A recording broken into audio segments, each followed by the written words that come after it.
While we continue to be bombarded with ads for political candidates, and it's not going to stop for the next 70 days. But there is actually another war going on, and it's happening on your phone and on your computer. It is political Twitter. It is. The I-Team's Jonathan Humbert joins us now. Jonathan, the Senate race is Twitter-holics. Is that how you say it? I'm trying to figure out. Something like that. We tried to make it up. Nightmare, I don't know which. But it's crazy, guys. I mean, this is snarky, biting, and in some cases, kind of hilarious. Others, though, call it childish and desperate.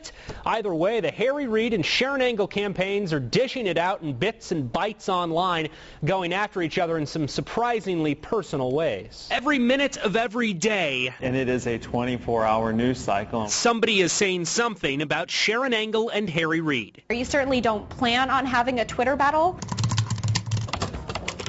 So leave it to the communications campaign teams from both sides to duke it out digitally. Like Reid's John Summers bashing Angle's recent hires of outside help. DC handlers, he calls them. We're making sure that people know that she's got a new set of handlers here in Nevada who aren't from Nevada. Well, Ciara Matthews, Jordan Gerke, and Jared Agin didn't like that, blasting Summers for his Twitter handle, John Summers, DC. DC handlers, DC handlers, DC handlers, DC handlers. And it went on from there. DC handlers. Summers called some local reporting shoddy, and Agin hit back. Are you going to cry every time there's a critical article? Grow up. When they start crying on the World Wide Web about not having a puff piece for the first time, then it kind of turns into a Twitter war. That little anger or an annoyance, and you boom, and you're out there.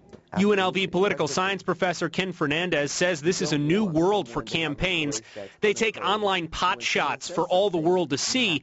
He says it leads to a higher probability of mudslinging, instant action and reaction. They feel more comfortable sort of putting out some stuff that may not be very professional. Like when Gerke said Reid's communication team was acting like 13-year-old girls. Matthews says it's about defending your ground, but it isn't premeditated or coordinated.